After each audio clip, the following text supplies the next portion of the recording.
پہلے 3 عالمی cup England میں کھیلے گئے اور اس کے تمام امپائرز بھی انگلینڈ کے تھے۔ 1987 میں ورلڈ کپ پہلی مرتبہ انگلینڈ سے باہر نکلا تو دوسرے ملکوں کے امپائرز کو بھی ورلڈ کپ میں امپائرنگ کا موقع ملا اور پاکستان کے محبوب شاہ کو یہ اعزاز حاصل ہوا کہ 1987 ورلڈ کپ کے فائنل میں وہ امپائر تھے۔ محبوب شاہ صاحب اس وقت ہمارے ساتھ موجود ہیں۔ شاہ صاحب بہت شکریہ کہ آپ بی بی سی کے ساتھ یہاں اس وقت موجود ہیں۔ کیا یادیں ہیں اس عالمی کپ کی 1987 میں؟ کولکتہ کا ایڈن گارڈنز، آپ اور رام بابو گپتا بھارت کے جو امپائر تھے، تو کچھ بتائیں گے اس بارے میں؟ اصل میں اپوائنٹمنٹ سے پہلے تک تو خیال ہی نہیں تھا کہ ہم اس میں فائنل میں اپوائنٹ ہو سکتے ہیں، لیکن وہ 1 یا 2 دن پہلے اس کا اعلان ہوا، اس سے پہلے پتہ نہیں تھا۔ تو اس کے لیے اتنا ایکسائٹمنٹ تھا ذاتی طور پہ کہ جیسے ہی مجھے اپوائنٹمنٹ کا پتہ چلا تو میں ایڈن گارڈن میں جا کے بیٹھ ہی گیا ایکلیمیٹائز کرنے کے لیے۔ تو وہاں پہ کوئی جانتا پہچانتا تو تھا نہیں، گراؤنڈ کے اندر ہی جانا مشکل ہو گیا، پھر گراؤنڈ میں چلے گئے تو پچ تک جانا مشکل ہو گیا۔ بہرحال کسی طرح رسائی ہو گئی، لیکن ایکسائٹمنٹ کا یہ حال تھا کہ میں میچ سے 2 دن پہلے تک وہیں پہ صبح سے شام تک وہیں رہتا تھا۔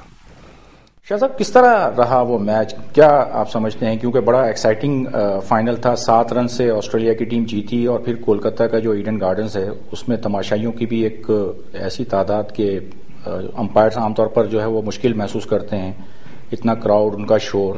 تو اصل میں یہ جو کراؤڈ اور شور وغیرہ کی تو آپ ٹریننگ کر چکے ہوتے ہیں آلریڈی، جب اس لیول پر امپائرنگ کر رہے ہوتے ہیں تو ان سب چیزوں سے تو ہو کے ہی آتے ہیں۔ البتہ یہ ضرور ہوتا ہے کہ کوئی کراؤڈ چھوٹا ہوتا ہے، کہیں بڑا ہوتا ہے، مگر بیسک چیز جو بیسک ٹریننگ جو ہوئی ہوتی ہے وہ کنسنٹریشن کو، اٹینشن کو فوکس کرنے کا ایک اسکل ہے جو آپ ڈیولپ کر لیتے ہیں۔ جب آپ اس کو ڈیولپ کرنے تک پرفیکٹ کر لیتے ہیں تو پھر یہ کراؤڈ جو ہے وہ اتنا اثر انداز نہیں ہوتا ہے، یا باہر کی آوازیں آتی ضرور ہیں لیکن اس سے پرٹرب نہیں ہوتے ہیں۔ اچھا، 1996 میں جو ورلڈ کپ دوبارہ سب کانٹیننٹ میں ہوا اس میں بھی فائنل میں آپ 3rd امپائر تھے، تو کچھ اس کی یادیں؟ اس میں بھی ایکسائٹمنٹ تو بہت ہی زیادہ تھا، یعنی اس میں تو جنرل ایکسائٹمنٹ تھا نا۔ پاکستان میں پہلی دفعہ ایک فائنل ہو رہا تھا اور اس میں اتفاق سے پاکستان نہیں تھا، لیکن وہ ایونٹ تو بڑا تھا، اس کی وجہ سے وہ بہت ہی ایکسائٹمنٹ تھا۔ باہر کے لوگ بڑے آئے ہوئے تھے، بڑی گہما گہمی تھی، اور جس طریقے سے سری لنکا نے جیتا وہ بھی ایک یادگار تھا۔ اچھا شاہ صاحب، پاکستان کی سرزمین پر جو پہلا ون ڈے میچ کھیلا گیا اکتوبر 1976 میں پاکستان اور نیوزی لینڈ کے درمیان سیالکوٹ میں، اس میچ میں بھی آپ امپائر تھے اور یہ اعزاز بھی آپ کو حاصل ہوا۔ اتفاق کی بات یہ کہ وہ ہمارے یہاں ون ڈے کا رواج بھی نہیں تھا یہاں پہ اس لیول کا، ایک دم انٹرنیشنل لیول کا میچ ہو گیا، تو پہلا تجربہ تھا، پہلا ہی وہ تھا، اور پہلی دفعہ پتہ چلا کہ یہ بھی ایک کھیل کا ورژن ہے جو بہت زیادہ ایکسائٹنگ ہے عام ٹیسٹ کرکٹ کے مقابلے میں۔ لیکن ذاتی طور پہ میں تو قطامت پسند آدمی ہوں، تو مجھے تو ٹیسٹ کرکٹ پسند ہے۔ اس زمانے میں تو فلوک سمجھا جاتا تھا، لیکن نہیں، اب یہ فلوک نہیں ہے، یہ تو باقاعدہ پلانڈ گیم ہے، اور اس کو وہی ٹیمیں اچھا کھیل لیتی ہیں جو اس کو پلان کر کے کھیلتی ہیں۔ ہمارا جو خیال تھا کہ یہ مار دھاڑ کا ہے، وہ نہیں رہا ہے اب۔ جو ماضی میں جو امپائرنگ تھی، مطلب اس دور میں جب آپ امپائرنگ کر رہے تھے، فیلڈ امپائر تھے، پھر آپ ٹی وی امپائر بھی رہے، یہ ساری چیزیں رہیں، اور آج کل کی جو امپائرنگ ہے، کیا فرق محسوس کرتے ہیں معیار کا؟ میرا خیال ہے معیار میں تو کوئی 19-20 ہی فرق پڑا ہوگا، مجھے نہیں معلوم دیتا کہ کوئی، لیکن یہ بات ہو گیا ہے کہ ٹیکنالوجی کے استعمال سے غلط ڈیسیجنز کم ہو گئے ہیں، کیونکہ کئی چیزیں آپ نے ٹی وی امپائرس کو دے دی ہیں جو وہاں سے ڈیسیجن دے دیتے ہیں، تو وہ غلطیاں ایلیمینیٹ ہو جاتی ہیں۔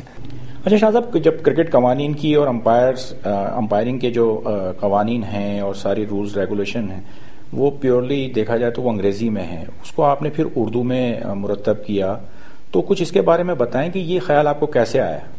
ہاں، وہ ایسے آیا کہ اس بات کا تو مجھے پتا تھا کہ ہمارے جو امپائرس ہیں وہ انگریزی میں کمزور ہیں۔ یہ نہیں میں کہہ رہا کہ وہ پڑھے لکھے نہیں ہیں، سب پڑھے لکھے ہیں، لیکن انگریزی اتنی اچھی نہیں تھی کہ انگریزی ٹیکسٹ پڑھ کے لا کا اس کو انٹرپریٹ کر سکیں۔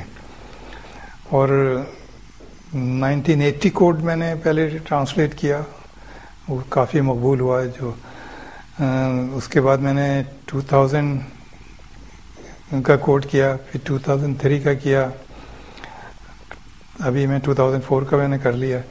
تو اس سے یہ ہوا کہ اردو اتنی ورسٹائل لینگویج ہے ایکچولی کہ اس کو بولنے اور سمجھنے والے ساری دنیا میں ہیں، اور امپائرنگ کے کرکٹ کے شعبے سے بہت وابستہ ہیں. آپ دیکھیں ساری دنیا میں جہاں کرکٹ کھیلی جاتی ہے وہاں پہ آپ کو اردو ہندی بولنے والے ضرور نظر آتے ہیں.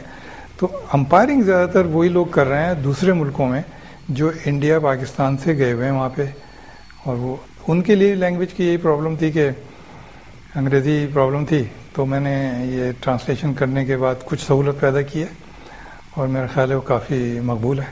شاہ صاحب بہت شکریہ بی بی سی کے ساتھ بات کرنے کا، بہت نوازش.